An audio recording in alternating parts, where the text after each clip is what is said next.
দোকানদারের কাছেও 2 টাকা থাকতেছে না, পরবর্তীতে বলা হচ্ছে যে এরকম পরে দিয়ে দেবেন, কিন্তু অনেক সময় নেওয়া হচ্ছে না, সেটা দেওয়া হচ্ছে না। কয়েন তো মাগুরায় নেই, সাপ্লাই নেই, কারোর কাছেই নেই। আপনি দোকানদারদের কাছে পাবেন না, কাস্টমারদের কাছে পাবেন না, ব্যাংকও দেয় না। মাগুরার বাইরে যখন যশোর যায় আর করা যায়, তখন আমি ওই 1 টাকা 2 টাকার কয়েল আমি চালাই। হ্যাঁ, 1 টাকার কয়েল, মাশাআল্লাহ। আমি তো এগুলো খুঁজি, আমি তো পাইতেছি না। হ্যাঁ, তাহলে আমি ঘুরে দিই। ঠিক আছে, 10 টাকা ঠিক আছে। বাংলাদেশের সব জায়গায় 1 টাকা এমনকি 2 টাকার কয়েন চললেও চলছে না মাগুরাতে, এমনকি এই কারণে বিপাকে মাগুরাবাসী।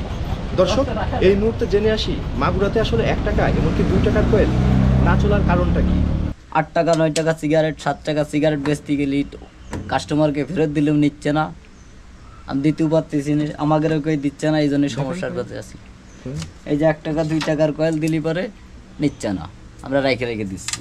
আমরা এই 1 টাকা 2 টাকার ক্ষেত্রে অনেক সমস্যার সম্মুখীন হই। বিশেষ করে কোনো দোকানদারই 1 টাকা 2 টাকার কয়েন নিতে চায় না। পাশাপাশি মানে কোনো মুদিখানার দোকানে গেলেও দেখা যায় 1 টাকা 2 টাকার পরিবর্তে আমাদের চকলেট ধরাই দিচ্ছে। যমুনা ইলেকট্রনিক্স ঈদে ডাবল খুশি অফার সিজন 3, যে কোনো পণ্য কিনলেই পাচ্ছেন নিশ্চিত ঈদ উপহার। এই মাগুরাতে দেখা দেখি এ নেচ্ছে না, ও নেচ্ছে না, ও নিল না, আমি নিচ্ছি না, এই কারণেই হলো মাগুরায় কেউ নেয় না।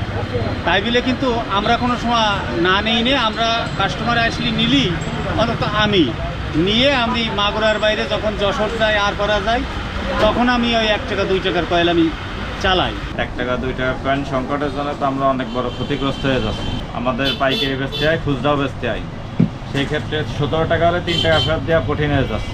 দোকানদারের কাছেও 2 টাকা থাকতেছে না, পরবর্তীতে বলা হচ্ছে যে এরকম পরে দিয়ে দেবেন, কিন্তু অনেক সময় নেওয়া হচ্ছে না, সেটা দেওয়া হচ্ছে না। এইভাবে আমরা অনেক ক্ষতির সম্মুখীন হচ্ছি। অন্যান্য জেলায় চলে, এখানে চলে না। আমরা যারা কনজিউমার তারা খুবই সমস্যার সম্মুখীন হচ্ছি। বাংলাদেশে সব জেলাতেই 1 টাকা 2 টাকার কয়েন চলে, কিন্তু মাগুরাতে কোনো ব্যবসায়ী ভাইয়েরা এটা নিতে চায় না, এবং আমাদেরকে দিলেও আমরা হয়তো বা অনেক সময় নিতে চাই না। এটা একটা প্রচলিত কালচার হয়ে আসছে মাগুরায়, যেটা আসলে বাংলাদেশের আইনের পরিপন্থী। কয়েন তো মাগুরায় নেই, সাপ্লাই নেই, কারোর কাছেই নেই। আপনি দোকানদারদের কাছে পাবেন না, কাস্টমারদের কাছে পাবেন না, ব্যাংকও দেয় না। এখানে আমাদের ভাঙতি দিতে কষ্ট হয়। তো এক্ষেত্রে যদি কয়েন সাপ্লাই থাকে, অ্যাভেলেবেল থাকে, ব্যাংক থেকে দেয়, সেক্ষেত্রে আমাদের জন্য সুবিধা হয়। ব্যবসায়ী লেনদেন সবচেয়ে প্রথম হচ্ছে ব্যাংকের থেকে। ব্যাংকের থেকে এটা গ্রহণও করে না, দেয়ও না। কয়েন হলে ওরা বিরক্ত করে, গ্রাহকের সাথে কোনো ব্যবসা করতে চায় না। আমরাও কয়েন নিয়ে কোনো আগ্রহ নেই। যদি ব্যাংকের থেকে এটা আমরা হাতে পাই, অবশ্য ব্যাংক লেনদেন করলে অবশ্যই আমরা এটা নেব। আমরা পাই নে, দিইও নে। এবং এটা যে কোনো কয়েনগুলো আছে মাগুরাবাসীর দিতে গেলে অনীহা প্রকাশ করে, না ওটা নেব না। আমিও বলি যে না, আমি এটাও নেব না। এই আস্তে আস্তে মাগুরাবাসীর তেমনি লিপ্ত হয়ে গেছে।